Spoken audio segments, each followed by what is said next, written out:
No Facebook, né? Isso.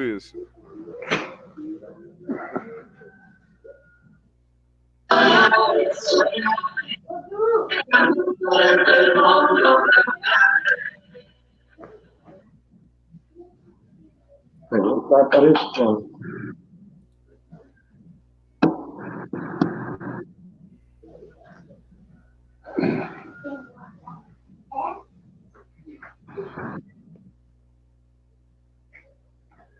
Parece que não está ao vivo.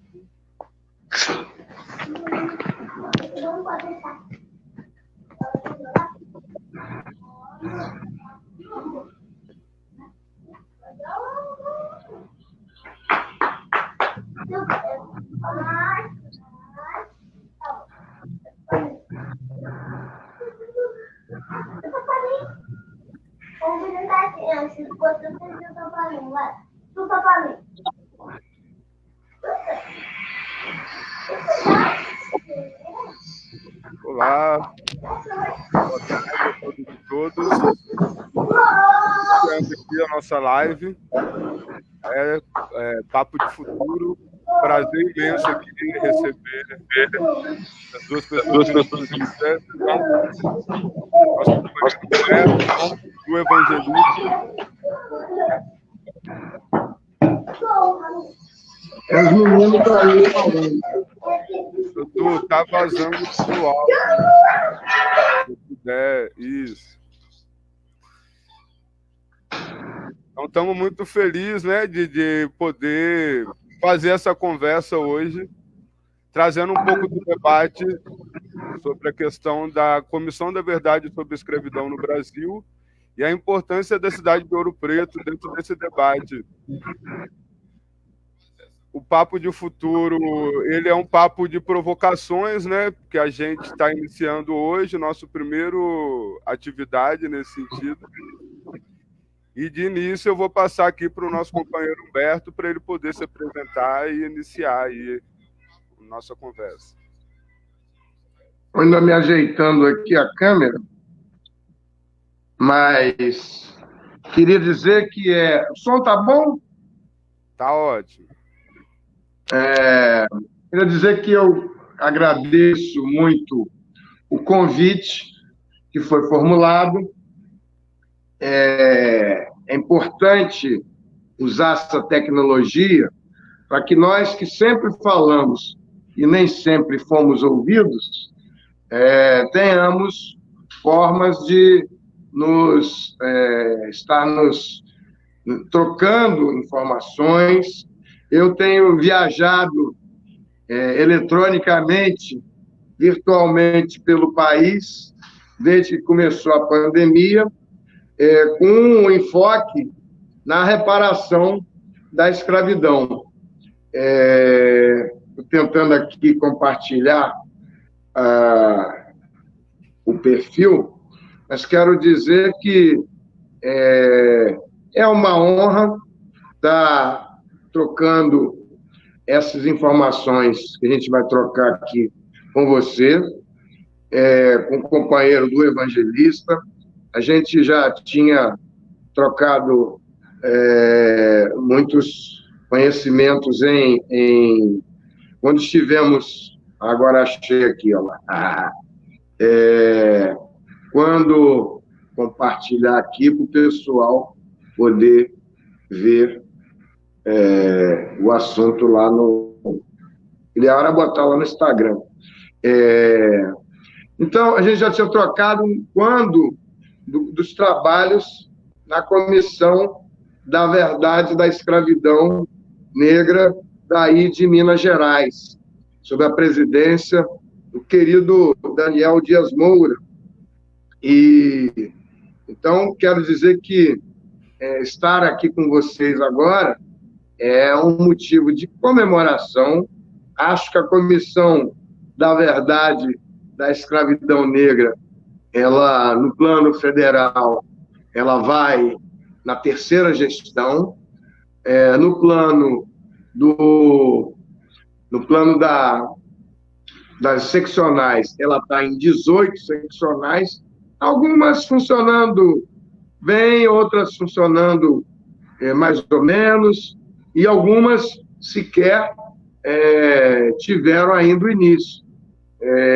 O que é um motivo de reflexão. Por que será que nas 27 capitais a gente só tem as comissões em 18 estados? Ou seja, há OABs que não tiveram ainda a importância, a avaliação da importância desse trabalho de mergulhar na história da escravidão negra, na história dos negros escravizados e levantar esse país revirando. Eu tenho visto algumas pessoas, mas eu não quero discutir a escravidão. Ora, a escravidão é parte de construção do atual Estado brasileiro, que sequer foi uma nação para boa parcela da sua população. Então, eu quero dizer que é importante a gente avaliar porque 9 estados ainda não tiveram essa compreensão da importância de se verificar a história dos negros, da história que se confunde com a história do Brasil. Por exemplo, aí em Ouro Preto, vocês têm histórias riquíssimas, né, que vocês com certeza vão falar. Mas em cada município do Brasil tem uma história dessa para ser contada. A história de um herói, de uma lenda, de um prédio, uma construção, uma igreja com segredos importantes. Eu tenho citado muito ultimamente aqui um acerto que nós estamos para fazer sobre Maricá. Eu não sei se eu continuo já falando, Douglas, você ainda é só uma rodada de apresentação e o do evangelista tem a palavra para fazer, ou se eu vou tocando aqui, depois ele vem. Uai, a gente pode... você faz essa introdução e aí depois você fica mais à vontade, né, para poder discorrer. Então, eu já estou introduzido aí, deixo o Du se apresentar aí e depois eu retomo. Sim, então, passando a palavra aí para o Eduardo Evangelista. Boa tarde a todos e todas e todes. É um prazer estar participando aqui dessa conversa, pois a gente vem desenvolvendo aqui em Ouro Preto há muito tempo um trabalho na Mina do Veloso, onde a gente mostra exatamente esse outro lado da história, né? Porque a história da escravidão negra, ela muitas vezes foi escrita, a maioria das vezes é escrita não por negros e negras, então é uma realidade que não retrata bem o que a gente sente aqui em Ouro Preto.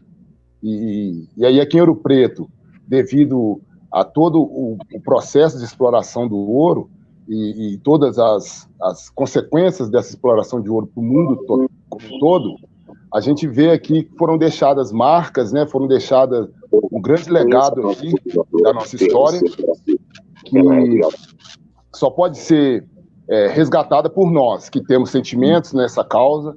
Então, aqui a gente, na Mina do Veloso, no coletivo Ouro Preto, que é um coletivo que vem desde janeiro, né, a gente fez o lançamento desse coletivo, a gente vem pautando a questão do protagonismo dos povos negros na formação aqui de Ouro Preto, da antiga Vila Rica, e também a importância disso para o Brasil como um todo. Como você disse, né, Humberto, não está na totalidade dos estados brasileiros, das capitais, essa Comissão da Verdade, e também não pode ficar sem a cidade de Ouro Preto, que no momento de formação do nosso país, aí no século XVII e XVIII, teve um papel fundamental e todo esse papel foi protagonizado por negros. Ao longo da live aqui, a gente vai poder compartilhar algumas informações das pesquisas que a gente vem realizando aqui na Mina do Veloso, junto ao coletivo Ouro Preto. Então, eu gostaria de dar um grande abraço para você, para o Douglas e para todos que estão acompanhando essa live aí. E aí, ao decorrer dela, a gente vai levantando mais pontos importantes sobre essa quebra do Estatuto do Escravo, que é tão importante para a gente poder conseguir vencer essa luta aí contra o racismo. Então, feitas as apresentações, né, e a gente se preparando agora para entrar no debate propriamente dito, é importante lembrar, né, que esse papo ele vem dessa nossa necessidade de fazer com que as descobertas que têm sido feitas em Ouro Preto, tratando da questão do protagonismo dos povos africanos, a gente compreende, né, que exatamente pelos grandes feitos realizados aqui na cidade, entendendo que Ouro Preto foi a primeira grande mina de ouro do mundo ocidental, né, que o ouro extraído daqui ele vai mudar a geopolítica internacional, né? E todo esse protagonismo, assim como apontado por Du, foi um protagonismo dos povos africanos. E aí a grande questão para a gente, né, quando a gente pensa em Ouro Preto, a gente tem dois elementos aí para a gente refletir. Um é sobre o ouro, né, que é o metal mais raro do planeta e o que é atribuído maior valor. O segundo é o preto, né, que é esse indivíduo que veio de África na condição de escravizado e que, ao longo da construção das narrativas históricas, ele é colocado como um indivíduo inferiorizado. Então, quando a gente se dá conta, né, e aí pelo feito que foi de identificar, a partir das estruturas de mineração, que havia ali uma ciência africana, um conhecimento africano, a gente passa a entender que a cidade de Ouro Preto, ao ter sua história esmiuçada, ela pode trazer para o Brasil, e não só para o Brasil, para o mundo, de modo geral, o que é essa ciência africana de extração de ouro. E quando a gente consegue identificar isso, a gente automaticamente está fazendo uma quebra do Estatuto do Escravo, né? Que o Estatuto do Escravo ele vai dizer que os africanos não tinham nenhum tipo de conhecimento, que estavam aqui para quebrar e carregar pedra.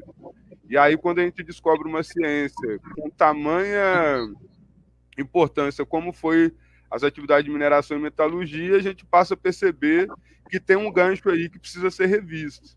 E aí, quando a gente ouve falar da Comissão da Verdade sobre a escravidão no Brasil, a gente entende que essa estrutura, né, o Humberto, gostaria muito que você explicasse melhor para a gente, Humberto, como que é o funcionamento da Comissão da Verdade. A gente entende como a Comissão da Verdade aqui ela tem muito a contribuir nessa nova história que está sendo trabalhada, né, por todos esses acontecimentos que a gente tem vivido aí nesse ano muito intenso que a gente, né, tem tido.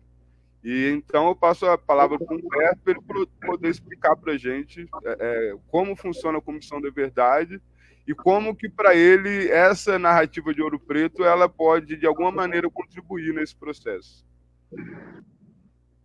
Eu não posso aproveitar e deixar de lamentar nessa oportunidade a história do indicado aí para ministro da Educação, o Decotelli, um homem negro de 70 anos, que se derreteu aí em horas, né, 2, 3 dias, e já está ali para apresentar a carta de demissão. Qualquer que seja a ideologia do atual governo, é triste a gente ver um homem negro. Eu vi hoje o Tiago Amparo falando isso no Twitter, né? E aí não deixa de ser lamentável, né? A gente vê um cidadão negro se derreter em público, um currículo, né, se esvair, mas, ao mesmo tempo, não dá para passar a mão na cabeça, né? Da montagem, de fake news, da tentativa esperta, e que deve servir, inclusive, de alerta para muitos que estão por aí, talvez fazendo as mesmas coisas, né? E no afã de apresentar produção, você poder cair num papo desse também. Mas, enfim, em relação à Comissão da Verdade, ela se montou inicialmente com a metodologia de se fazer, de pesquisa e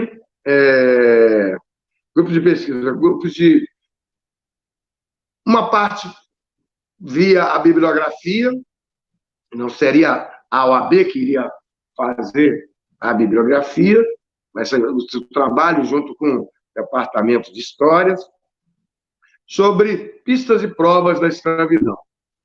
E vocês sumiram daqui, eu não sei se caiu a linha. Sumiu todo mundo aqui, só umas rodinhas aqui. A esperança de tudo está aí ainda. Estão me ouvindo? Eu estou. Também, estou te ouvindo. Oi. Estamos te ouvindo. Tá tudo ok. Tá aparecendo umas rodinhas pretas aqui e um aviso que está tendo problema de conexão. Voltou. Não sei onde é que foi. Mas, então, a primeira metodologia, a que foi aprovada pelo Conselho Federal, ela falava, então, nessas pistas e provas e falava também em acusação do Estado brasileiro, da coroa portuguesa e da Igreja Católica. Isso porque tem que se levar em conta o crime da história da escravidão, que é imprescritível, e também você verificar que esses 3 pontos, Igreja Católica, coroa portuguesa e o Estado brasileiro, eles lucraram muito com esse tráfico negreiro, que foi o maior e mais lucrativo negócio da humanidade. Foi com ele que foram montadas muitas das opulentas nações que a gente chama de primeiro mundo.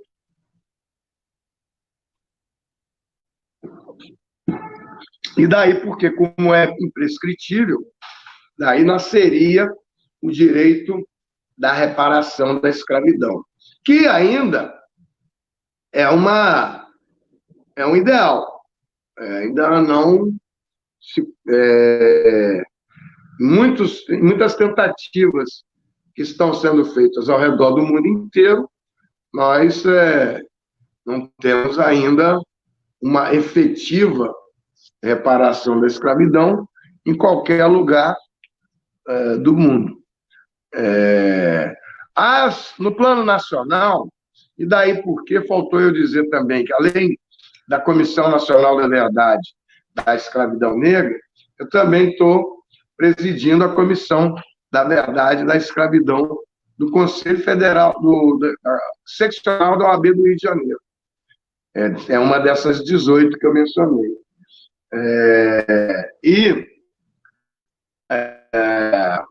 Ainda a Comissão de Igualdade Racial do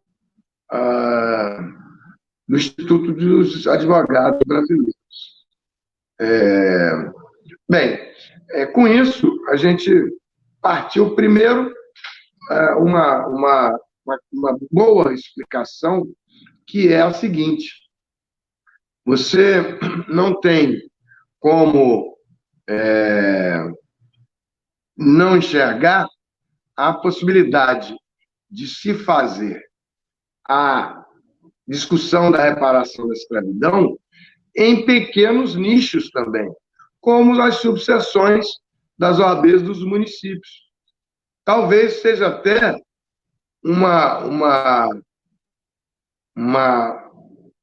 possibilidade mais efetiva para se alcançar resultados menores e mais urgentes. Isso porque as tentativas anteriores no plano nacional, elas foram feitas com o jornalista Fernando Conceição na Bahia, na década de 80, e a vereadora Claudete Vieira, na década de 90, elas acabaram por terminar logo na apresentação da proposta de reparação pecuniária. Elas acabaram ficando realmente esvaziadas, porque chegaram e disseram, olha, isso aí estão tentando arranjar um jeito de arranjar algum dinheiro. E isso foi,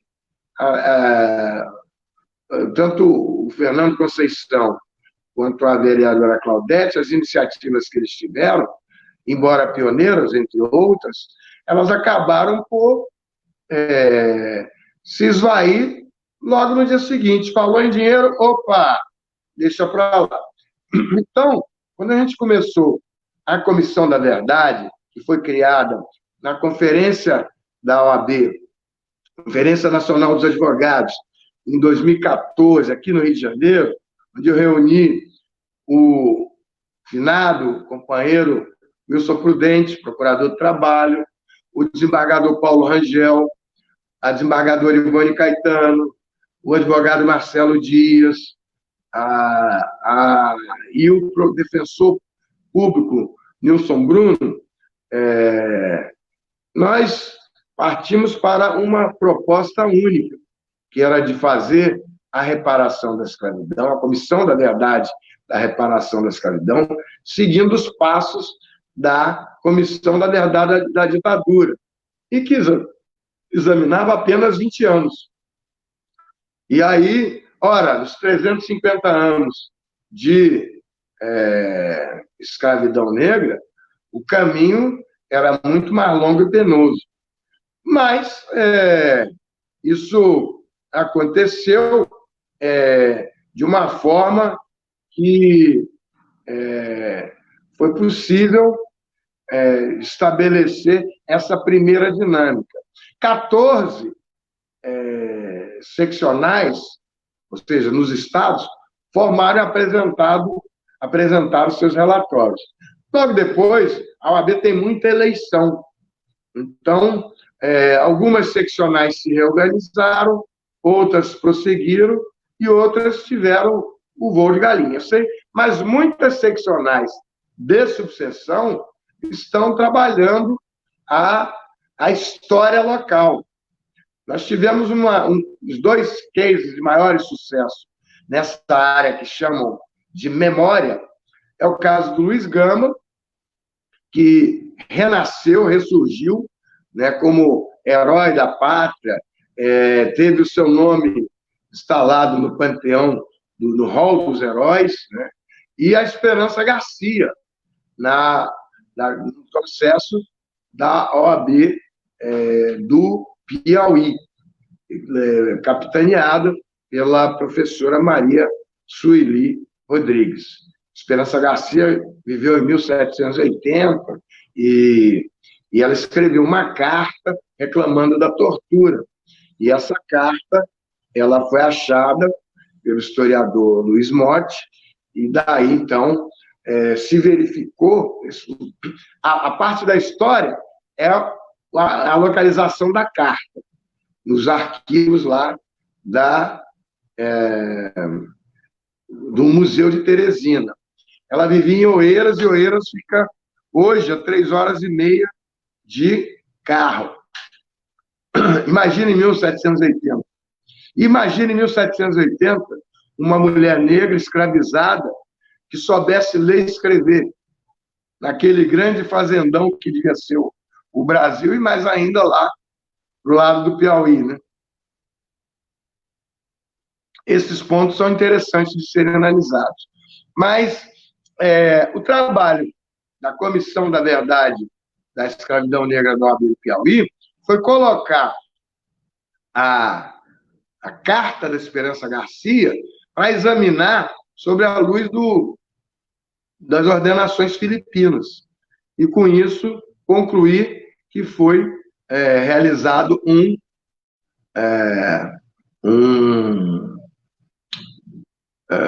uma petição, e com isso ela propôs, o Conselho Seccional da OAB do Piauí proclamou Esperança Garcia primeira advogada do Piauí. Isso deveria ter sido repetido pelas outras 26 seccionais da OAB. E não foi. Nós fizemos com a comissão, porque eu estou acumulando a comissão, na verdade, da escravidão negra estadual da OAB do Piauí, que por um equívoco ela ficou muito ligada a partido político e houve essa intervenção do presidente do OAB. Então, depois, quando eu acabei assumindo aqui, acumulando, nós fizemos esse livro, que eu quero ver se dá para ver bem aqui, Quilombolas.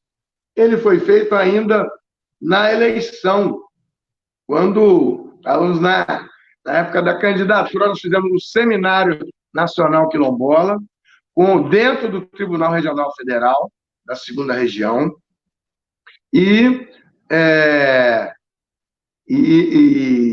com muita dificuldade, totalmente voluntário, e com a pergunta: o que vai acontecer depois da ADI 3239, que é a ação direta de inconstitucionalidade, que julgou a constitucionalidade do decreto 4887, que propõe a demarcação de terras quilombolas. E a gente perguntava: o que vai acontecer depois que o Supremo Tribunal Federal julgar a ADI 3239? Pois bem, a ADI 3239 foi julgada, eu participei do julgamento como advogado do IARA, Instituto de Advogado Racial e Ambiental, fui amigo da corte, sustentei no Supremo Tribunal Federal, e o que aconteceu até hoje, depois do julgamento? Até agora, nada. Você tem na área quilombola mais de 5.000 comunidades quilombolas e não tem 300 quilombos titulados. E mais ainda no governo federal, que disse aqui na Hebraica que não ia dar nenhum centímetro de terra e nenhum centavo de recurso público, e está cumprindo. Ninguém pode dizer que o atual governo federal não cumpre a sua palavra de campanha. Ele disse que ia acabar. Então, esse livro, o problema é que nós fizemos uma pequena edição, ele já ficou esgotado, nós não conseguimos ainda fazer uma tiragem, e depois, antes mesmo da pandemia, já existia uma grande necessidade de recursos públicos, e com isso nós não conseguimos nem mandar para os autores. Os livros estão lá, e sem dinheiro para o correio, nem da OAB, nem do Tribunal Regional, porque há uma recessão mesmo antes da pandemia. Nós estamos aguardando, deixamos eles localizados para mandar para os autores. Mas isso é uma demonstração de como você pode fazer trabalhos interessantes, se juntando aí o Tribunal Regional Federal, a Justiça daí de Ouro Preto, a própria professora Dulce, da UFOP, que eu já tive aí, né, que foi presidente da Universidade, da Fundação Palmares, que está então, em mãos na época de... E aqui surge uma das propostas do que eu estou falando para não só vocês de Ouro Preto, mas todo e qualquer município. São 843 municípios em Minas Gerais. Vocês têm certeza de quantos municípios são? 843? Isso, 853. 853. Então, em cada município de Minas Gerais, é possível levantar a história de um herói negro local. Vai ter um livrão desse tamanho. Eu estou levando aqui a proposta nós já fizemos um consórcio de sucessões, íamos levar para a Conferência Nacional do Advogado esse livro aqui, Insurreição Negra, ele é Injustiça. Ele é um produto do trabalho de João Luiz do Boc Pinot na OAB de 80, na gestão do presidente Miro não, falando dele aqui, esqueci agora.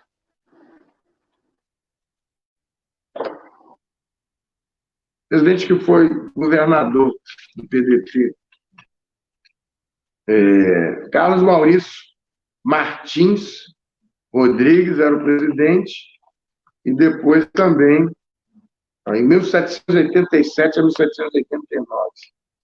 Bem, e com isso, ele conta a história de Manuel Congo, um quilombola que fez uma insurreição também aí dos idos de 1780, com mais de 400 quilombolas insurreitos no sul do Rio de Janeiro, e que fica muito próximo ali à zona da Mata Mineira. Então, eu sempre acho que tem muita história muito comum ao Rio, e do lado de lá, Juiz de Fora, essa zona toda que vai circundando aí, tem muita história de negros e negras para contar em quilombolas. E o Manuel Congo foi enforcado em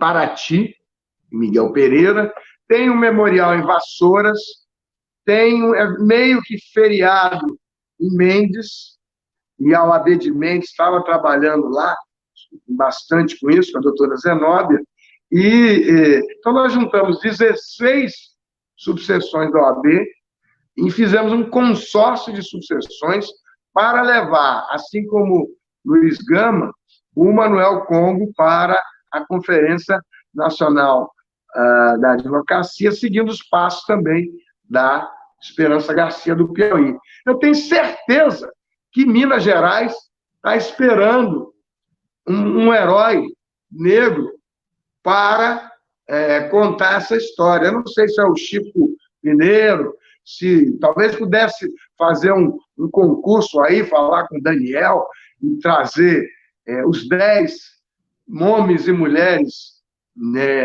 negros com história, candidatos a ser a história de Minas, a ser levada à Conferência Nacional. Olha que ideia boa aí, e fazer um consórcio.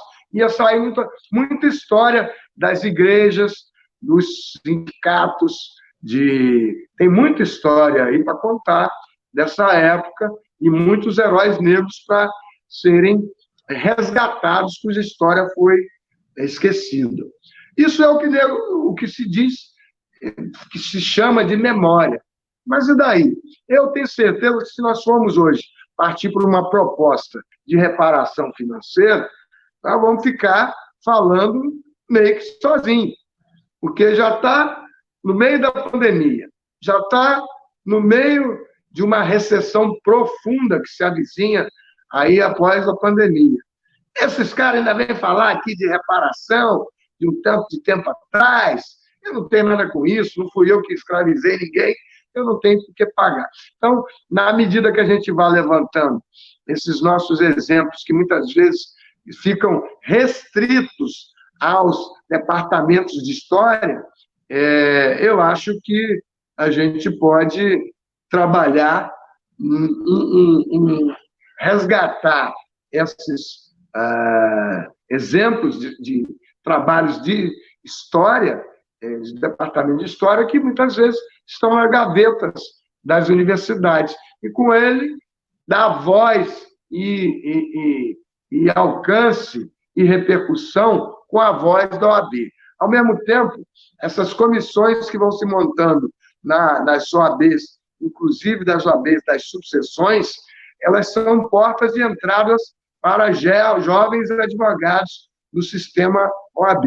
Nós fizemos aqui, para terminar, em outubro do ano passado, o primeiro encontro estadual das comissões da verdade da escravidão negra, e com a igualdade racial, e fizemos uma importante reunião que culminou nessa mesa de abertura, que eu chamo uma mesa histórica no sentido de ter 28 caras pretas, né, que eram dirigentes de OAB. Grande maioria muito jovem. Então, eu acho que as comissões da verdade da escravidão negra também são portas de entrada no sistema OAB. Alguns podem achar que isso é pouco. Eu estava falando com o Ivani, o Babalaô Ivani, e fizemos a live no sábado, ele disse, olha, isso é um resultado extraordinário, porque você ter a ideia, levantar, está funcionando há 3 gestões consecutivas de forma permanente, é um ganho bem interessante e que tem possibilitado surgir outros personagens na vida do OAB. Evidentemente que você sempre vai achar que podia fazer mais, melhor e envolver mais coisas e mais gente. Mas se você perguntar qual é o orçamento da comissão, eu diria que é nenhum. Nós vamos funcionando ao sabor das parcerias, dos aglomerados, dos convencimentos, das seduções, e temos conseguido fazer muitas coisas. Se tivéssemos mais braços, estaríamos fazendo mais. Como dizem, atribuem acho que ao Luther King, posso até estar enganado, eu fiz 1000 acontecimentos, eu salvei 1000 e poderia ter salvo, não sei se é Malcolm X ou Luther King, e poderia ter salvo 1000 outros se eles não soubessem que existiam tantos escravos. Então, eu penso que as perspectivas agora, na pandemia, e entrando para encerrar sobre o que é pandemia, a repercussão no caso dos Estados Unidos, aqui no Brasil, que provocou muitas cenas de você ver brancos falando sobre os temas raciais brasileiros e os negros sem serem ouvidos como diabos. Isso provocou alguns enquadramentos, né? E isso foi um fator bastante interessante. E há uma profusão agora nas televisões, eu que estou aqui encarcerado, confinado, já há pelo menos uns 2 ou 3 meses, eu estou no grupo de risco, e quem está no grupo de risco é malandro velho, não vai se expor aí para ficar dando bobeira para esse vírus muito do safado aí, que está com 56 mil pessoas mortas.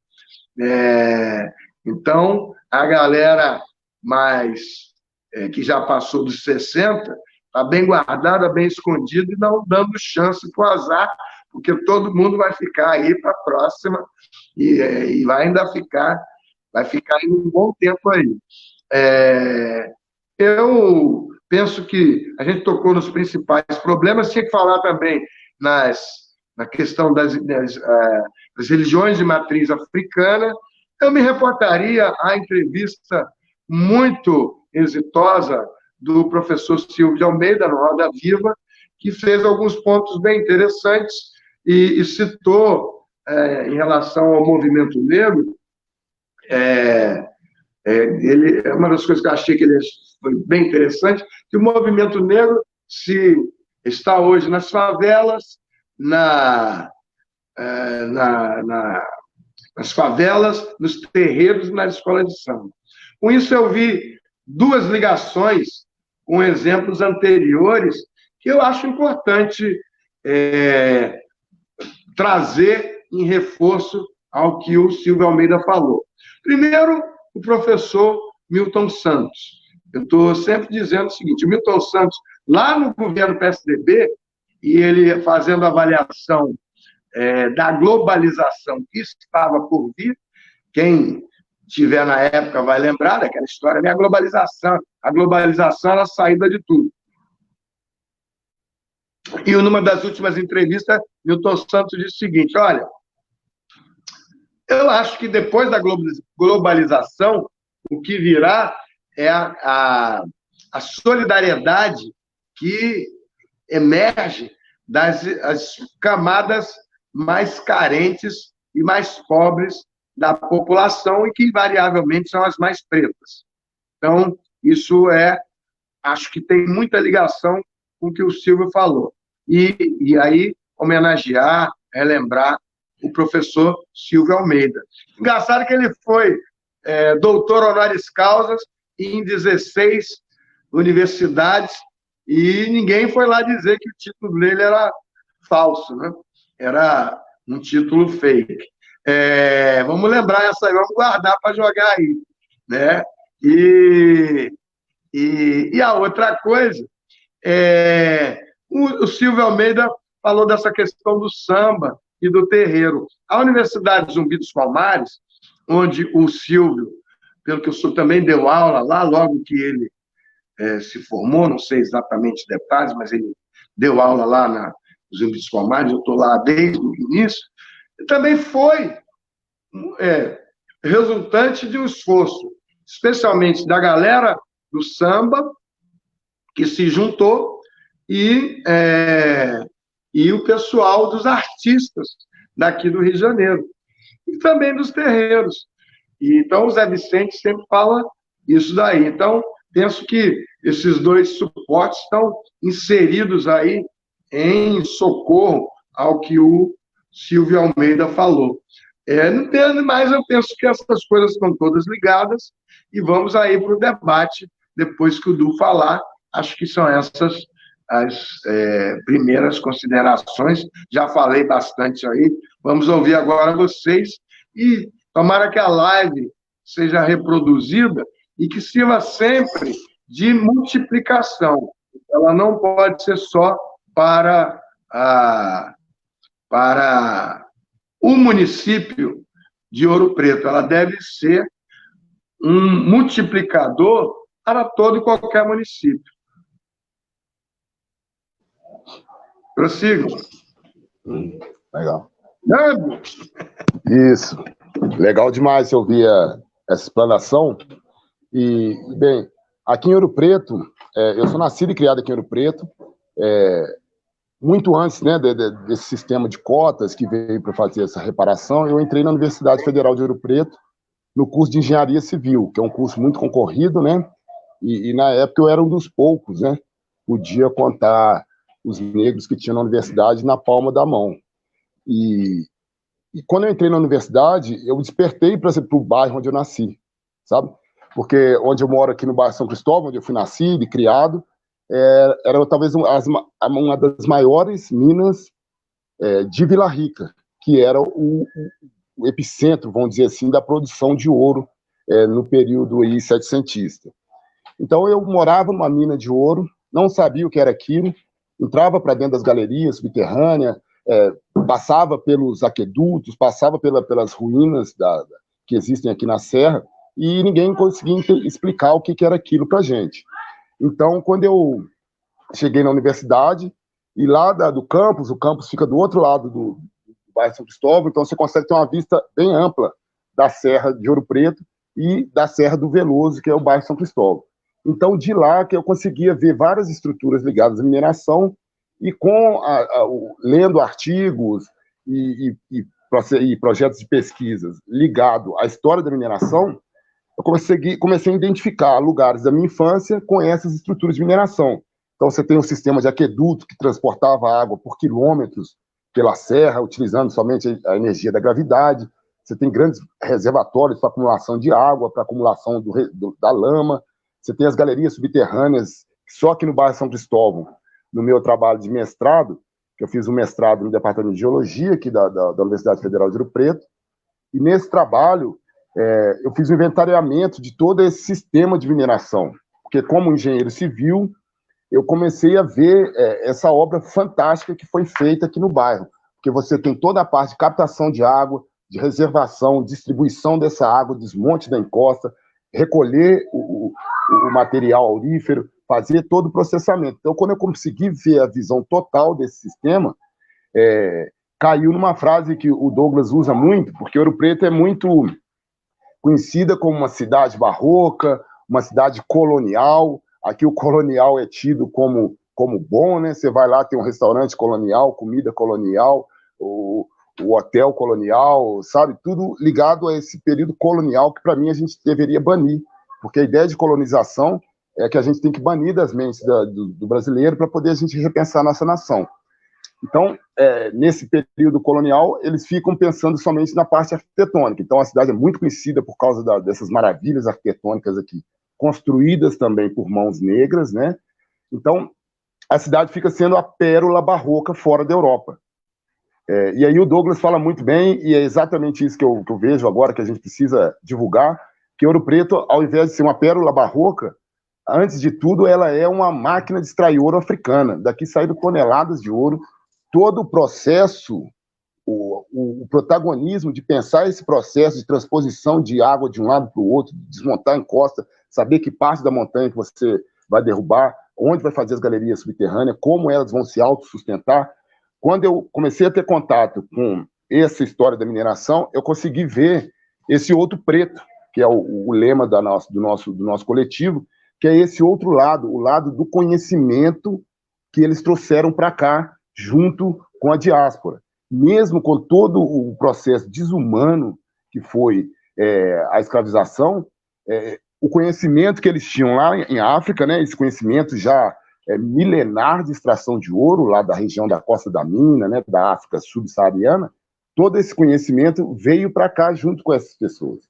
E aqui em Ouro Preto, diferente de muitos outros lugares, onde a diáspora africana trouxe conhecimento, trouxe legado, aqui em Ouro Preto esse legado ficou esculpido na rocha, né, nas estruturas de mineração, no casario que eles faziam, com o próprio material, os rejeitos das construções, às vezes eram usados para fazer toda a parte de urbanização da cidade de Ouro Preto, a parte central, principalmente das sedes do município, né? A parte central, que é bem conhecida aí na mídia, toda ela foi construída com essa mão africana.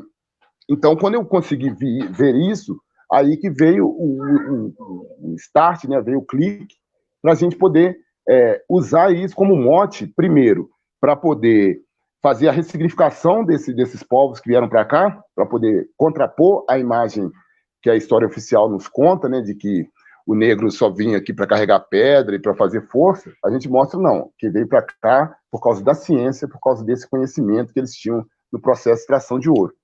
E com as pesquisas que a gente faz aqui, você vai fazer um paralelo da mineração há 300 anos com a mineração de hoje, o processo, os métodos de mineração são muito parecidos, né?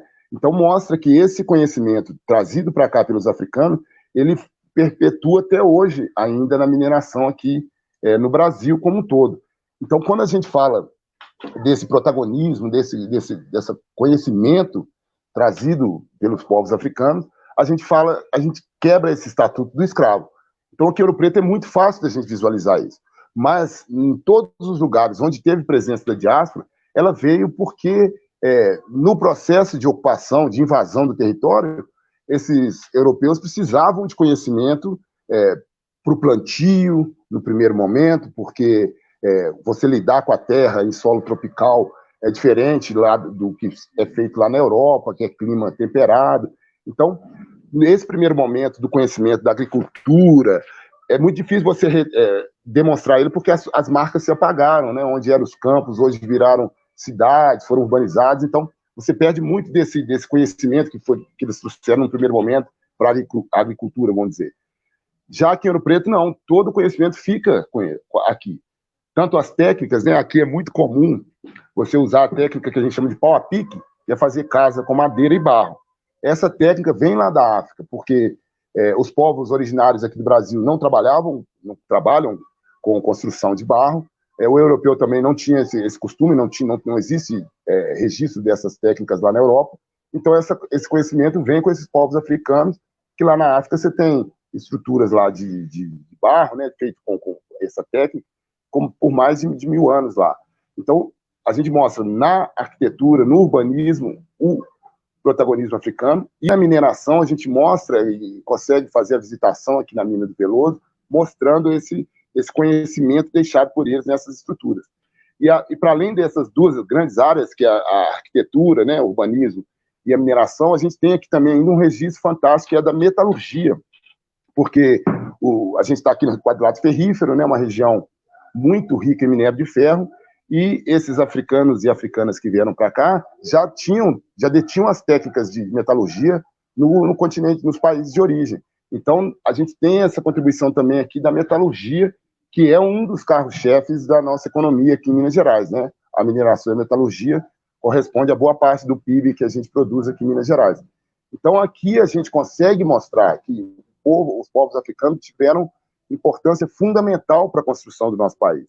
Se a gente lembrar que antes de encontrar as Minas Gerais, o Brasil era muito concentrado somente na região litorânea, com o advento da mineração, com o início dessa atividade, é que teve essa interiorização no Brasil, teve essa conexão entre as várias regiões, né?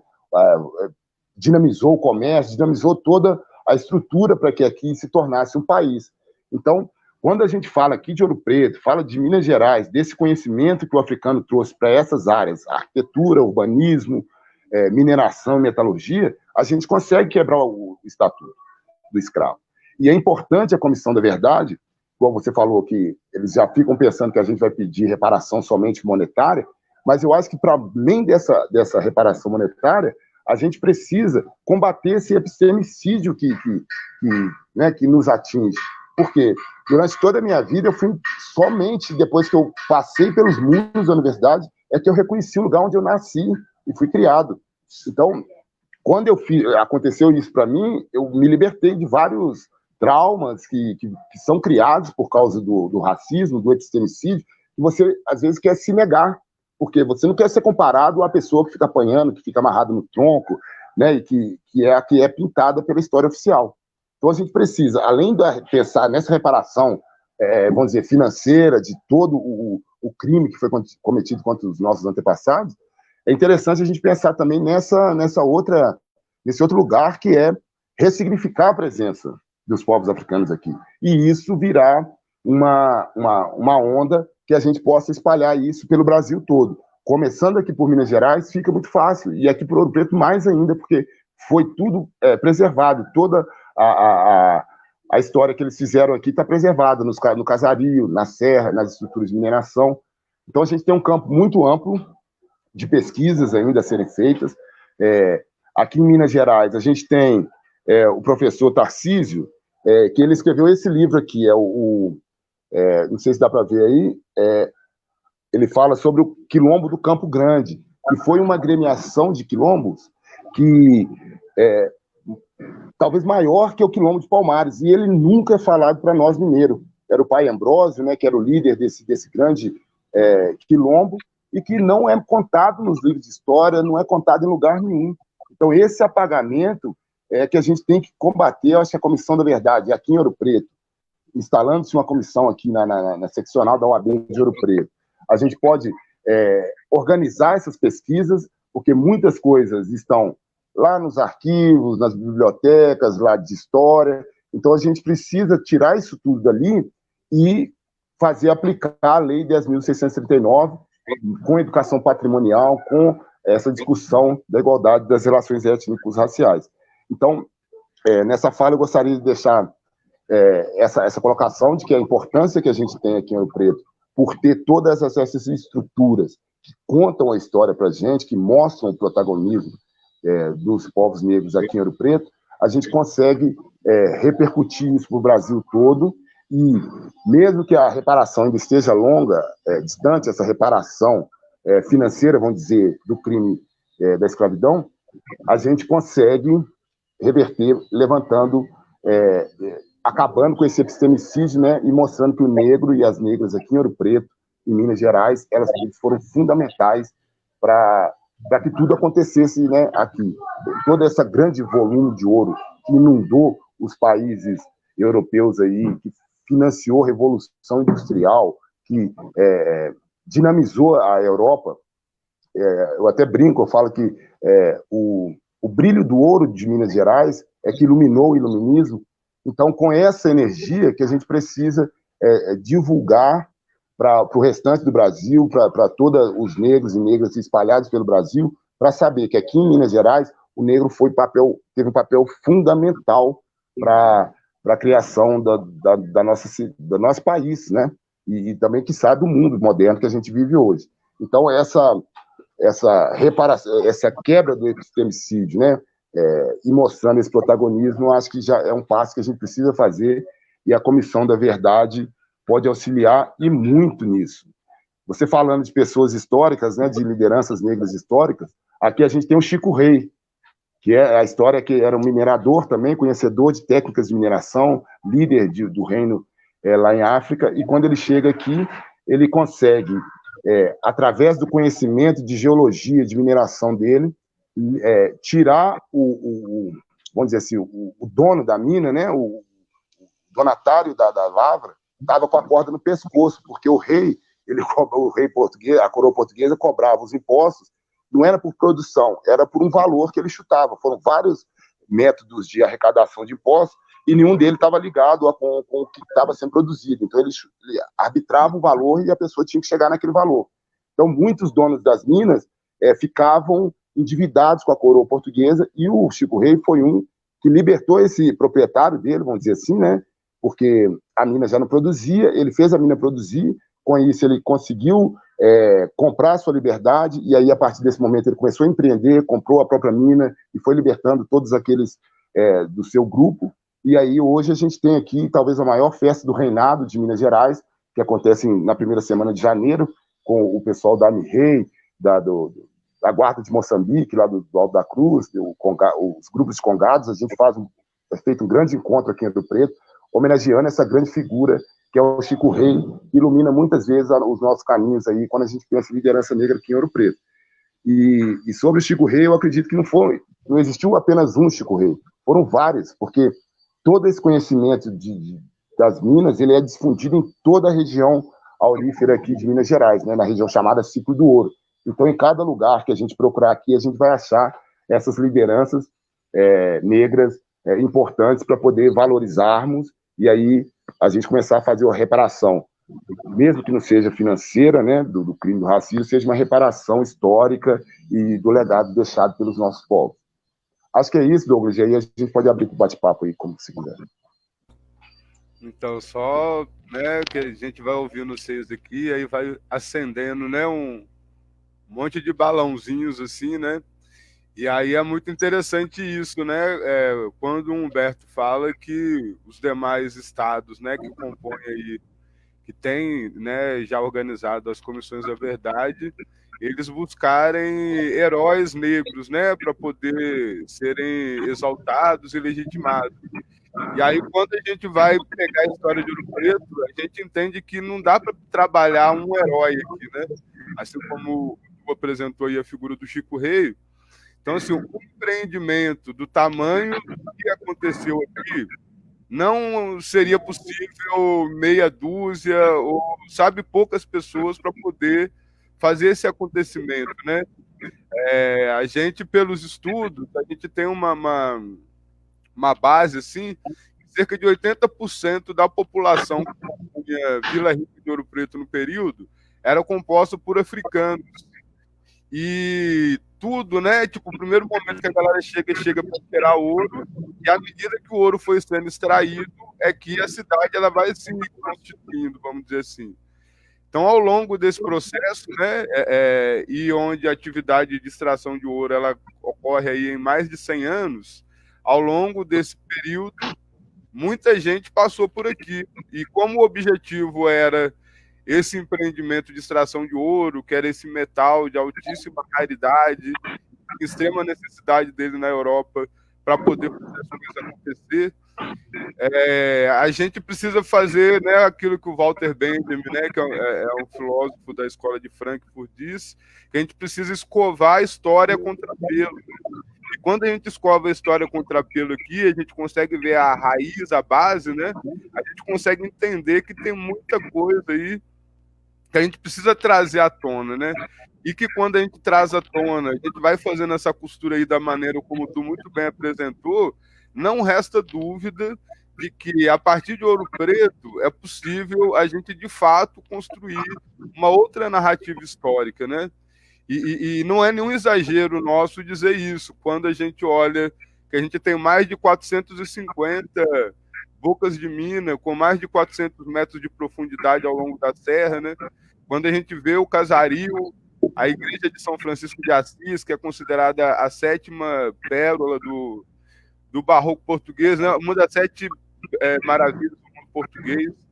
Então, assim, são muitos detalhes, né, que até então, historicamente, eles estavam soterrados, vamos dizer assim, e que hoje nós temos informação, conteúdo, né, diferente do ministro da Educação, do Bolsonaro. A gente está o tempo todo com a mão nos documentos, em contato com pessoas que estão estudando, né? Então, quando a gente consegue fazer essa junção, né, de duas figuras, como você, Humberto, e o Du, e a gente consegue entender a ignição dessas duas coisas, aí a proposta da live, né, papo de futuro, como podemos pensar na caminhada daqui para frente, né? A gente não pode mais não conseguir pensar em solução, né? E como que a gente cria uma unidade nacional ou algo no tipo que nos dê garantia de fortalecer de fato, né, essa caminhada mesmo. Aí eu queria fazer essa provocação para você, Humberto. E aí, né, para as pessoas que estão nos ouvindo aí, já deixo aqui em aberto, quem quiser fazer perguntas, estamos recebendo as perguntas aqui para a gente ir respondendo aí nos próximos instantes da live. Eu acho que outro dia, eu até guardei o livro aqui, porque eu sempre esqueço o nome, eu estou ficando muito esquecido aqui. Eu queria, aqui, Paulina Chiziane. Eu fui ver, a Paulina teve aqui uma atividade com a Flávia Oliveira, e eu fui assistir lá. Depois eu perguntei aquela famosa pergunta chata, né, da reparação da escravidão. Ela disse, eu acho que é fundamental essa discussão, é necessária, não tem como superar, mas é uma tarefa que vejo que não é uma coisa para agora. E aí eu fico me lembrando de alguns dos companheiros que iniciaram lá atrás o trabalho da Comissão da Verdade, que com um relatório, queriam fazer um relatório e levar já para provocar a reparação da escravidão. Ainda bem que não foi aceita a ideia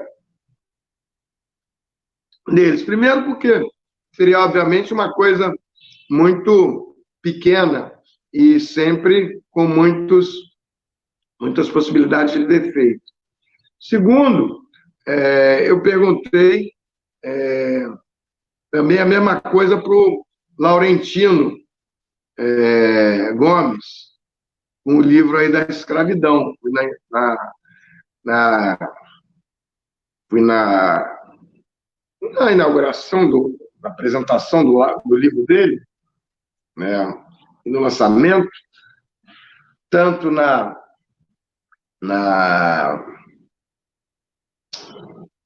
Bienal, quanto no Instituto dos Pretos Novos, que ele fez. Eu fui de novo lá, meio que dando uma caçada nele. E ele, embora eu ache muito importante a iniciativa dele, o fato dele dizer que é jornalista, que fez uma contribuição, e dizer que é jornalista best-seller, e que assume um lado quando ele se põe a escrever sobre esse tema, é verdade. Mas eu fiz uma pergunta sobre a reparação da escravidão, e ele me deu a resposta que eu vejo como verdadeira, mas, ao mesmo tempo, eu questiono não só a resposta, como a estratégia. Ele disse que falar da escravidão com foco na reparação atrai, não é o melhor caminho, porque atrai preconceito e rejeição. Sim, atrai. Não é a pauta prioritária de ninguém. Não tem nenhum partido político tratando desse tema. Ninguém quer saber. Por isso mesmo, o trabalho importante da Ordem dos Advogados do Brasil, de ser a única entidade que está levando, ainda que com dificuldades, esse tema à frente. E vez por outra eu me pegava assim, desanimado, né? E aí veio o conselho e a iniciativa e incentivo da professora Maria Sueli Rodrigues, lá da Esperança Garcia. Ela diz, olha só, a Comissão da Verdade da Escravidão é a comissão mais importante da OAB. Podem não achar, e é a que mais trabalha, porque ela está falando da reparação da escravidão, ela está produzindo, está incentivando. Não quer dizer que nem sempre ela vai pegar lá e fazer o trabalho em todos os lugares, não. Mas ela está mantendo a mesma chama acesa que foi a que provocou o Luiz Gama com uma peça do Del Garcês, que está aí há 4 anos em cartaz.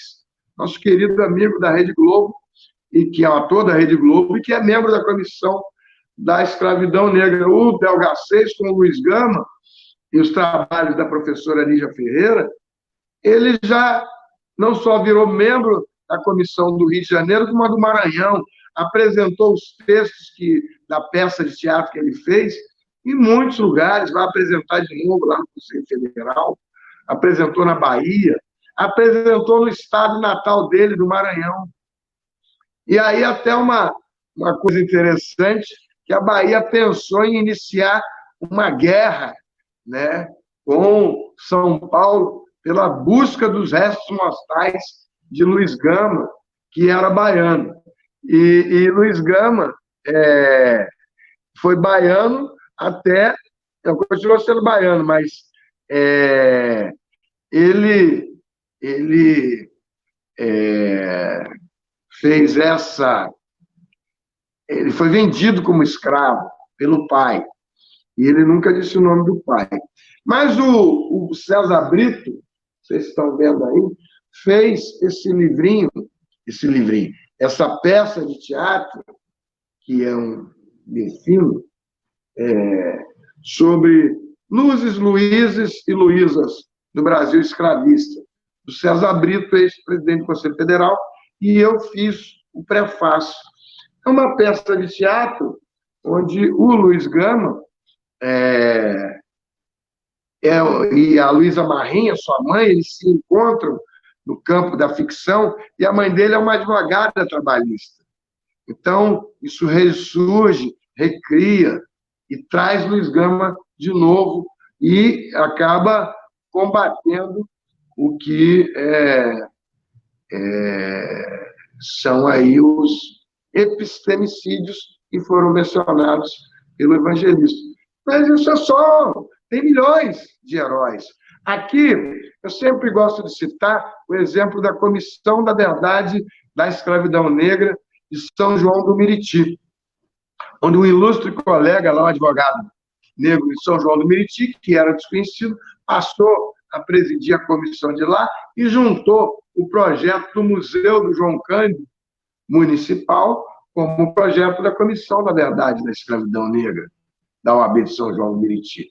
E com isso eu sempre pergunto, e qual foi o feedback? O feedback foi que eles passaram a ter espaço institucional, passaram a transitar, e antes era só um grupo de negros, advogados, que estavam lá na OAB. Agora ele é o presidente da comissão, e não ficou tudo bem, mas ficou muito melhor.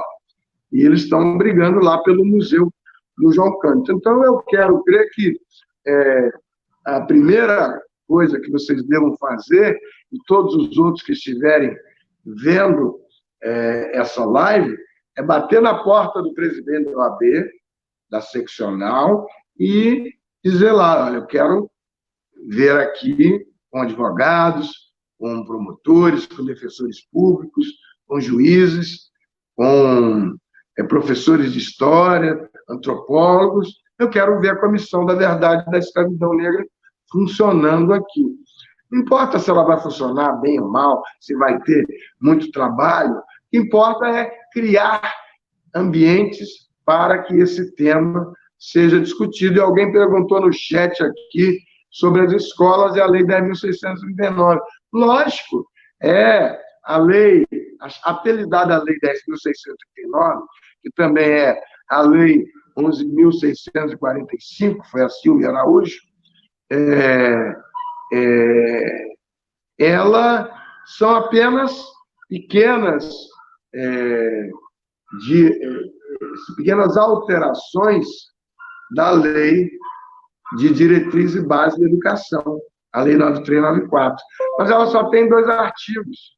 E, portanto, uma outra coisa que eu tenho criticado, e é importante criticar para trás para enxergar para frente. Critiquei convidado na bancada do Senado do PT, e que estavam lá muitas pessoas do PT, eu não sou filiado ao partido, mas me deram a honra de ser convidado, como outros partidos também, para falar lá, a partir do gabinete do senador Paulo Paim. E eu disse, olha, e as pessoas falando lá como se estivesse saindo para um novo governo e tivesse com a mesma força eleitoral de acabar a eleição do Lula, quando ele teve aquele dia de festa que foi a posse do Lula lá, uma porção de deputados no Congresso e aquele cheiro de governo novo, né, que tudo pode fazer e que pôde. Não sei se vocês lembram daquele dia da posse do Lula, em que praticamente tudo que ele propusesse teria sido aceito. A força de novos deputados, novos mandatos, e não vejo como isso possa acontecer, nem com Lula, nem nas próximas eleições, e muito menos com um Congresso. Uma pequeníssima parcela de mandatos ligados a esses temas. Não são os temas prioritários. E não vejo como isso possa se mudar num futuro muito próximo. E uma galera lá, vamos fazer. Não tem essa expectativa no cenário, né? Pode até ser que seja surpreendido, como muitas coisas estão surpreendendo aí. Então, e aí você vê, a Lei 10.639 é toda montada numa lei, a lei apelidada Lei 10.639, é uma lei, uma alteração de uma outra lei, com 2 artigos apenas, e tudo montado em resoluções do Conselho Nacional de Educação, a partir da resolução 008 de 2004, da professora Petronília. Quer dizer, resoluções do Conselho Nacional de Educação. Olha que fragilidade. Olha que pouca preocupação com o futuro da legislação, que sequer transferiram isso para uma coisa mais consistente, que não fosse também a expectativa de ficar lá um tempão, depois a gente conserta. Eu fui ouvidor nacional da CEPI, da Secretaria Nacional da Igualdade Racial, da Presidência da República, a convite do ministro Edson Santos. Amanheci com um curto espaço de tempo do Eloy Araújo, no mais curto espaço de tempo ainda, do ministro Mártios Chagas, que é mineiro daí, vizinho de Juiz de Fora, e depois um pedacinho da Luísa Bairros, onde ela chegou, e depois acabou trocando fazer uma faxina geral, trocou toda a equipe. E eu vejo que muitas outras coisas poderiam ter sido feitas naquela época e poderia ter tido uma força importante. Não consigo enxergar no atual cenário, né? Talvez eu esteja muito errado, mas eu não vejo de onde é que você vai ter força congressual para fazer todas essas alterações que, vamos lá, vamos fazer. Então, se não fizer naquela época, vamos fazer agora, com esse Congresso que foi eleito, a bancada da bala, a bancada ruralista, os negacionistas, os terraplanistas, e você vai chegar lá com uma pauta de reparação da escravidão, de história da África e cultura afro-brasileira. Bom, pode ser Afinal de contas, eu sou só um modesto advogado, né? E que não devo estar enxergando as mesmas coisas que essas pessoas, né, queridos companheiros, estão enxergando, mas eu desconfio que vai ter muito mais dificuldade, né? E por isso, a importância de se preservar a Comissão da Verdade da Escravidão Negra do Conselho Federal como única instituição que está dedicada a esse tema, né? Alguém pode, pergunta aqui a Silvia, como podem contribuir as escolas? Eu acho que aí em Minas, o que teria que voltar é funcionar a plenos vapores a comissão estadual aí que está sob a presidência do querido Daniel Dias Moura. O relator é o advogado historiador Tarcísio José Martins, que fez esse livro que você mostrou aí. Tem, inclusive, na internet um vídeo, né, curto de um filme onde ele fala do quilombo do Campo Grande e do massacre das 3.900 orelhas, que não sei se foi o Borba Gato que está lá a discussão, agora em São Paulo, em derrubar a estátua, que fala sobre os 3.900 pares de orelhas, né? Que acho que foi o Borba Gato, sim, e que derruba a estátua, ou não derruba. Eu queria fazer mais duas polêmicas, porque o bom é provocar essas polêmicas que acabam não virando treta da internet, nem a galera da lacração do YouTube e do Instagram, mas que fazem uma discussão interessante. Duas coisas. A história de se derruba a estátua ou não derruba, eu, pessoalmente, não me agrada a ideia de derrubar por derrubar, porque eu vejo também como obras de arte. Há um trabalho de um artista ali, não importa se a estátua está errada, está certa, do ponto de vista histórico. Eu acho que deve ser colocada num outro local. Não me agrada a destruição.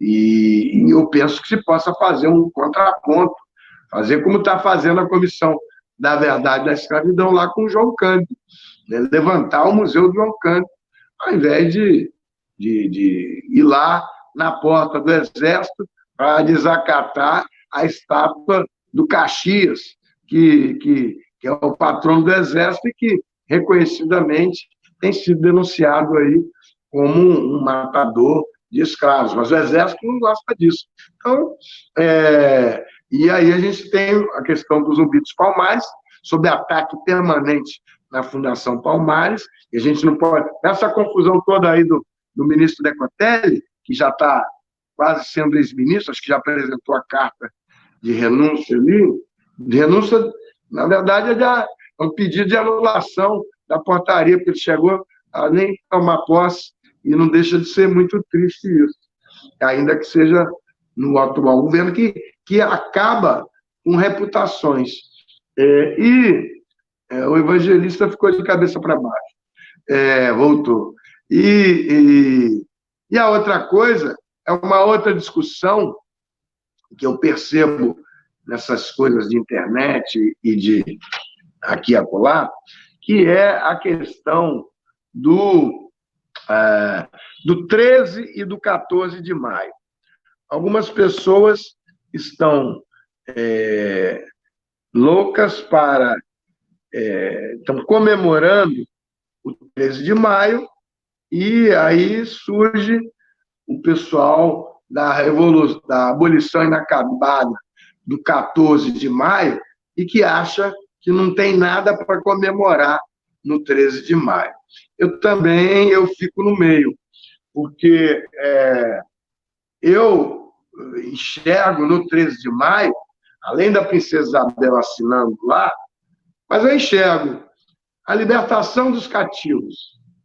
E fico pensando nos nossos parentes tataravós, recebendo aquele dia, ou aquele sonho que foi a libertação. Pouco importa se foi inacabada ou não. O inacabada a gente vai ver no dia 14. Mas o ato do 13 de maio, a alegria, a comemoração dos cativos e o fim do sofrimento dos cativos, eu sempre pergunto para os caras lá das afro-madeixas que estão dizendo que não tem nada para comemorar. Eu disse, ô compadre, eu queria ver se você identificasse lá a sua tataravó amarrada numa bola de ferro, o seu avô debaixo de porrete, e se você ia ter alguma coisa para comemorar ou não. Ou eles vendo o descendente dele dizendo que não tem nada para comemorar entre um bufetão e outro. Então, esse é um ponto. A outra coisa é que também há a luta dos abolicionistas. Pessoas como Gama, Rebouças, Zé do Patrocínio e muitos outros heróis da luta pela abolição. O abolicionismo é uma atividade que ainda não foi suficientemente estudada pelos olhos dos abolicionistas. Quer dizer, não é que não tenha sido estudada, ela tem sido estudada, sim, e muito, pelos professores de história. Você todo dia aí tem professores de histórias que são especialistas nesse tema, inclusive do movimento negro. A gente tem tido muitos exemplos disso aí. E não vejo como não negar um epistemicídio, como o evangelista falou também, é você jogar fora a luta dos abolicionistas. E, por fim, a Tereza Cristina, outro dia, na live dela, todo dia, de 22 horas em diante,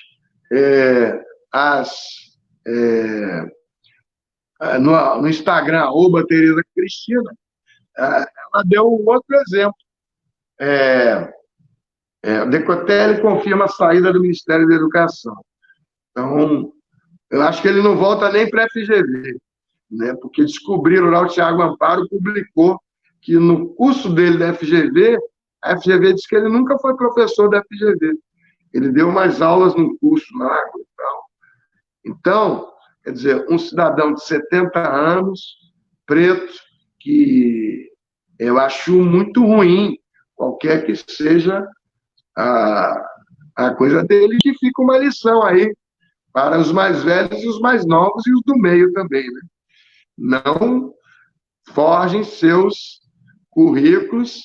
E eu estava conversando outro dia com o Ivani e eu estava exatamente dizendo isso. Eu tenho visto muitos discursos aí da lacração, lacrou no YouTube, uhul! E eu dizendo, olha, você tem que citar as fontes, você tem que citar de onde é que você tirou esse pensamento. Você não pode pegar o pensamento de um outro, dizendo que é seu, ou não falar nada.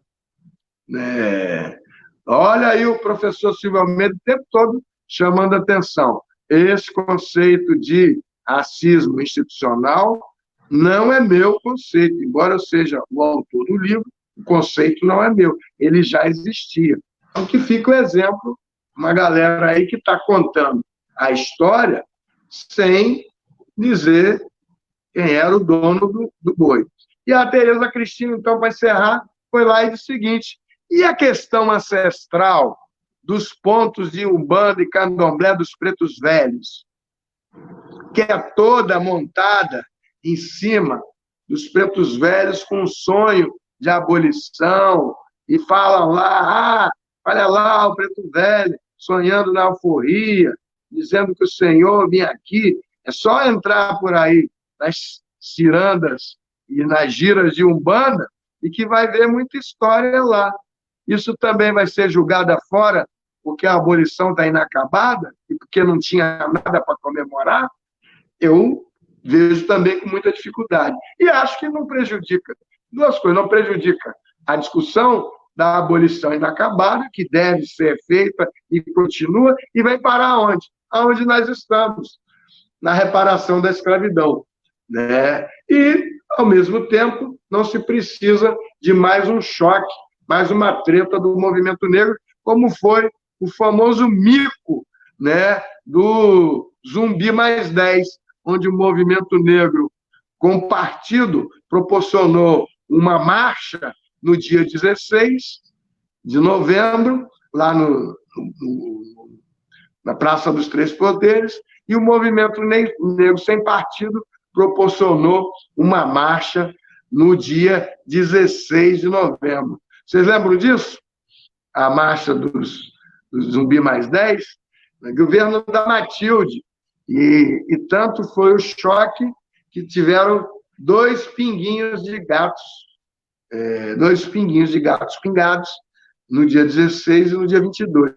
Não era melhor chegar a algum acordo e fazer uma marchona, e em qualquer que fosse o dia, e conseguir mais representatividade? De modo, meus amigos, que são esses os comentários que eu tinha para fazer.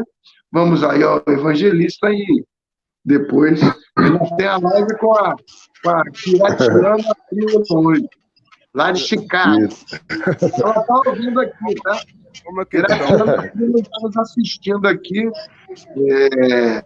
E logo depois nós vamos lá para falar de reparação da escravidão, revoluções, insurreições de negros nos Estados Unidos e no Brasil, reparações da escravidão, e ela está lá em Chicago. Nós vamos falar em português no Instagram, @HumbertoAdame, e no Instagram também da Kiratiana Freeman, @Kiratiana.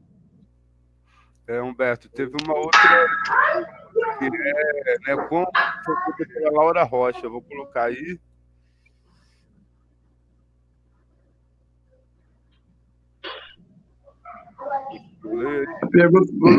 O Evangelista vai falar agora?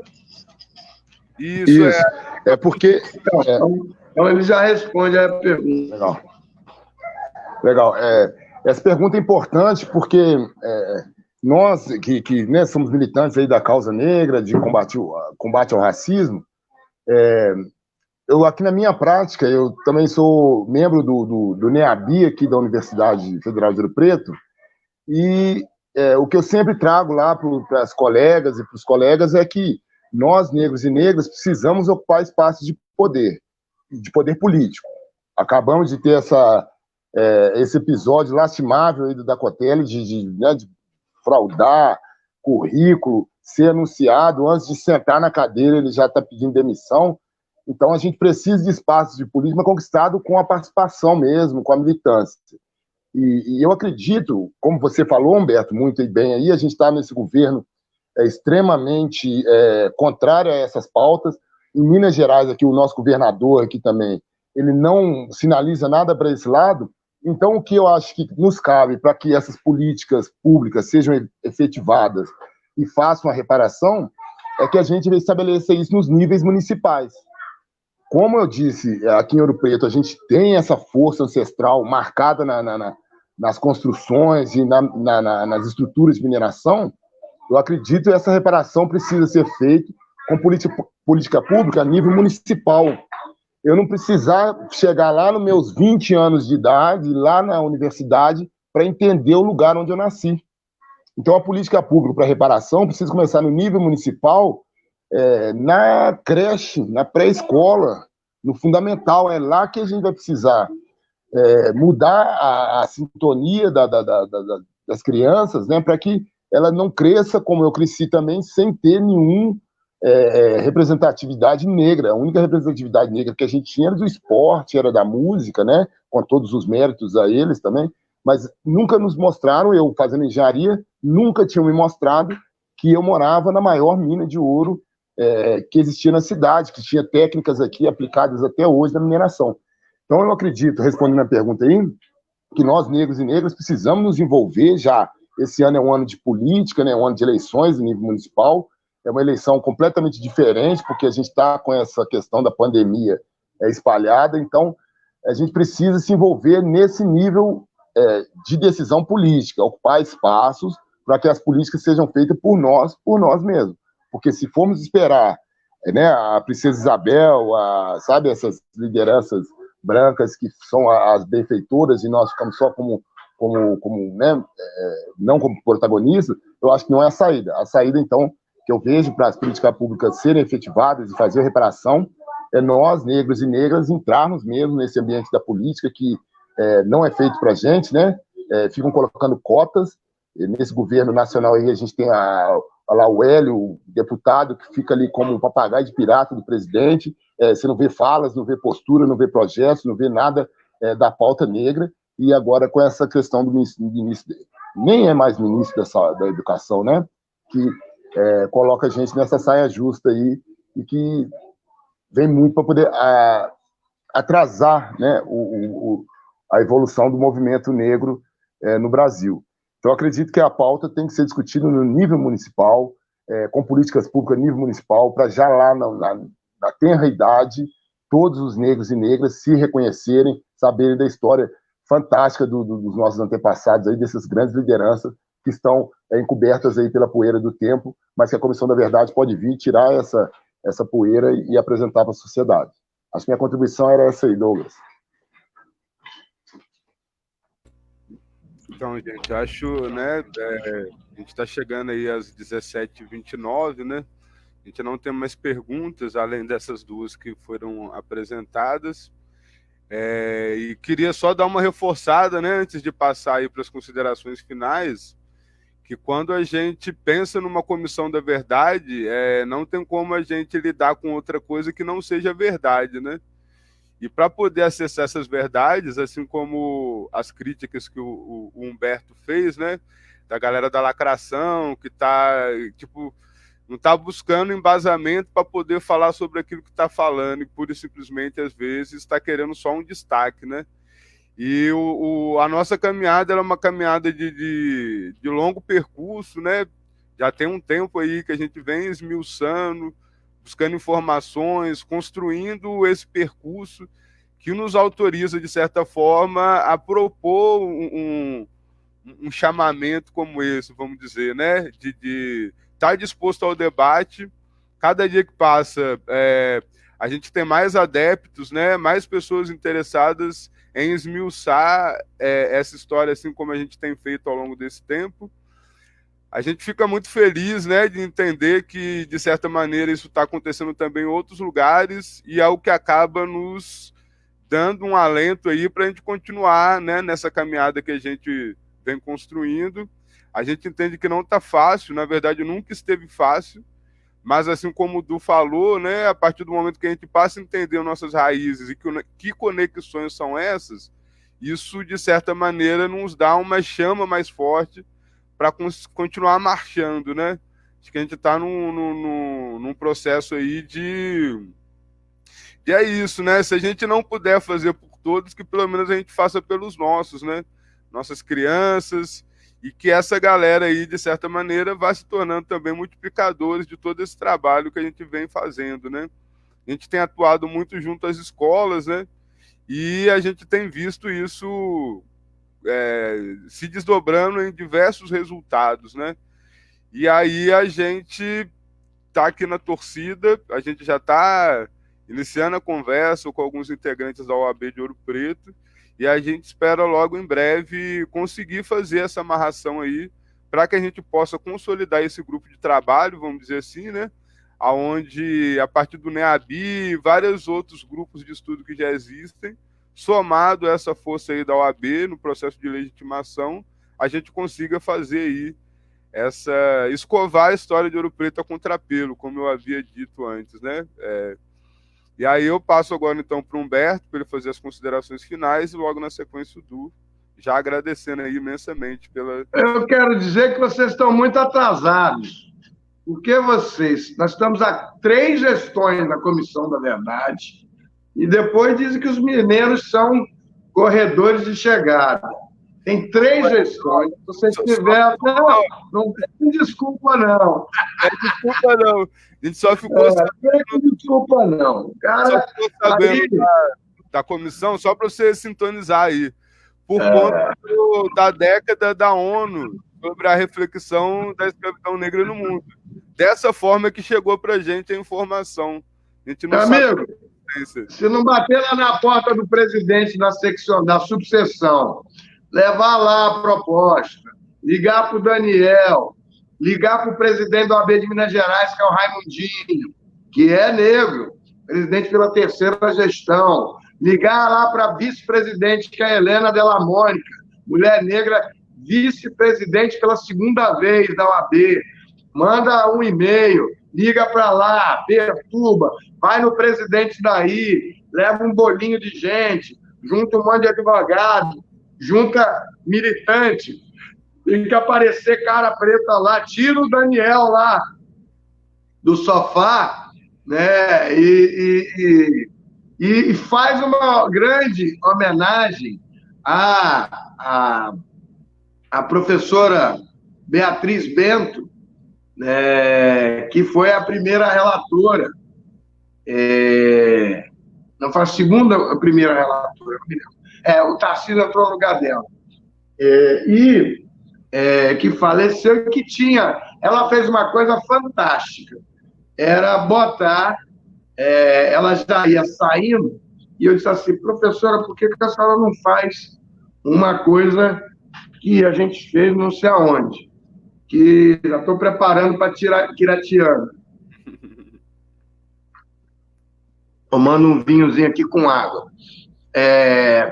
Que foi levar a fórmula dessa inicial para fazer um acordo com a Universidade da Universidade Federal Estadual de Minas Gerais, a UENG, e ela fez. Isso possibilitou que tinham 75 pesquisadores, mas esses pesquisadores podem pegar o acordo da UENG e da OAB, levar para as suas próprias universidades e fazer com que eles possam continuar pesquisando pela UENG, independente da OAB. Porque, se for depender para pesquisar todos os 853 municípios, não há um abraço. Então, esse trabalho, ele é da subseção. Ele tem que ter uma OAB em cada lugar. É uma porta de entrada para pesquisadores. Pegar lá com a OAB de Belo Horizonte, o acordo que possibilitou que a Universidade Estadual de Minas Gerais pudesse usar a metodologia da OAB para fazer essa pesquisa. E aí a pesquisa vai sozinha. Porque, por exemplo, o cara pega esse acordo, bota lá na CAPES, bota na universidade, bota no nicho de coletivo, bota na OAB, da sua seccional, qualquer que seja o lugar, ele começa a fazer a pesquisa. Manda para a década, manda para a Unesco, manda para quem ele achar que pode mandar. Ele pede para o pai, pede para o avô, pede para o sogro. E aí, a pesquisa dele vai ser feita dentro de Minas Gerais e ela vai estar fundamentada naquele acordo que a OAB de Minas Gerais fez. E ela sai dos limites da própria OAB, dos limites do presidente da subseção querer fazer ou não. Porque você pode fazer a pesquisa lá com base no acordo. O presidente pode não querer. Está fazendo a pesquisa, vai apresentar. E ainda acessar o fundo lá do fundo que o FNDES, né? Como é que é o nome do fundo? O fundo escolar, que é dinheiro, daquele dinheiro que vai, onde a Macaé trabalhou, aquela secretaria lá no MEC. A galera diz, olha, eu tenho aqui o acordo, os municípios, isso pode até ser levado para a prefeitura, porque tem esse acordo lá, quer dizer, e pode ser conseguido esse tipo de recurso, o FNDE, o Fundo Nacional de FNDE, Desenvolvimento Estudantil. E pode ser feito esse acordo lá. Pode ser feito denúncia também e acordo o Ministério Público, onde o Ministério Público designe termos de ajustamento de conduta para fazer esses estudos aí.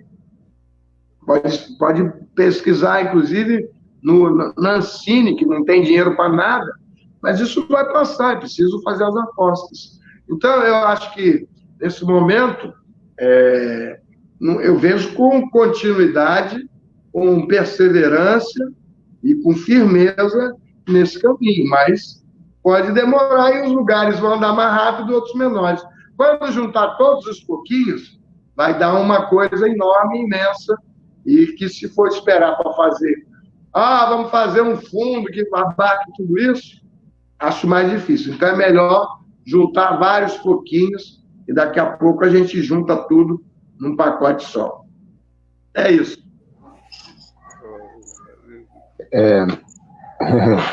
Muito legal, Humberto. Eu acho que é isso mesmo. A gente precisa mobilizar a institucionalidade, né, que precisa tomar a diretriz, mas isso não pode ficar atrelado somente à OAB. Aqui a gente tem a doutora Mara, que é a presidente da seccional, e aí esse contato é interessante a gente fazer também, porque ela também, eu acho que é adepta à causa, então é importante que a liderança da OAB esteja telefone para ela. Apta, né? Apta a fazer essa receptividade. E também esses outros órgãos aqui, a gente tem o Conselho da Igualdade Racial, tem o FIROP, que é o Fórum da Igualdade Racial, temos o NEABI. Então, acho que é articular todas essas entidades aí representativas para a gente poder conseguir. E Ouro Preto é uma cidade importante porque aqui era o lugar que mais se consumia vidas negras, né? Então, é importante que a gente dê esse passo aqui em Minas Gerais para poder puxar esse fio da história que vai trazer muito engrandecimento para os povos negros, porque aqui a genialidade africana brilhou, tirou toneladas de ouro de dentro da terra. Essas técnicas até hoje são usadas. A escola de engenharia na qual me formei, a Escola de Minas, ela foi criada aqui em Ouro Preto, foi sediada aqui em Ouro Preto, porque já tinha todo um conhecimento de mais de um século de extração de ouro acumulado aqui na região. Então, quando estavam escolhendo o lugar para poder colocar a Escola de Engenharia nas Américas, eles vão colocar aqui em Ouro Preto, porque já tinha esse conhecimento. O Henrique Orsex, que foi o organizador, né, vamos dizer assim, a linha de frente aí para a criação da escola, ele, nos livros, né, que ele tinha uns livros de trabalho de campo, ele citava que a importância desses estudantes que estavam entrando na universidade, na escola de engenharia, escutar os grandes mestres ferreiros, os mestres de ofício, que a maioria eram negros, porque o conhecimento estava ali, na prática. E aí, com esse conhecimento da prática, eles voltarem para a academia e sistematizar esse conhecimento. Então, a colocação da Escola de Engenharia, que é a Escola de Minas, que foi uma das primeiras da América, acho que a segunda, né, porque a primeira foi a Federal do Rio, então, a gente vê que tem um conhecimento aqui, e que aqui é ponta de pirâmide para a gente poder espalhar isso para toda a Minas Gerais. Eu queria aproveitar aqui e mandar um abraço aí para a Laura, para o Leleco, para a Mirelle, para a Geralda, isso, que estão aí na audiência, e são pessoas também da causa, sabe? O Leleco é até presidente do partido aqui, do Partido dos Trabalhadores, que eu sou filiado, estou como pré-candidato aqui nessas eleições. Então, a ideia é a gente fazer esse trabalho no município aqui, organizando isso tudo, para que a gente tenha essa reparação feita, primeiramente, nessa quebra do epistemicídio e na ressignificação do papel dos nossos ancestrais aqui. Eu queria agradecer o Douglas pelo convite, agradecer você, Humberto, também pelo compartilhamento aqui com a gente nessa tarde, e dizer que esse trabalho só está começando. Uma pauta importante para Ouro Preto, a gente tem a seccional da OAB aqui, então tem uma comissão da verdade em Ouro Preto, eu acho que pode ajudar a deslanchar a história da escravidão negra em Minas Gerais. Muito obrigado aí pelo convite, Douglas, obrigado aí, Humberto, boa tarde a todos. Depois da pandemia eu vou aí para inaugurar essa comissão aí. Legal. Agradeço aí a todos os, quem acompanhou a live. E esse foi o primeiro Papo de Futuro com Humberto Adame, do Evangelista. Até a próxima. Seguimos. Grande abraço. E vamos para Chicago, lá que tem a Quiratiana, no Instagram, @Humberto Adame, 7h. Está lá em Chicago. Vamos falar do Eu Não Consigo Respirar, I Can't Breathe. Massa demais. Boa noite.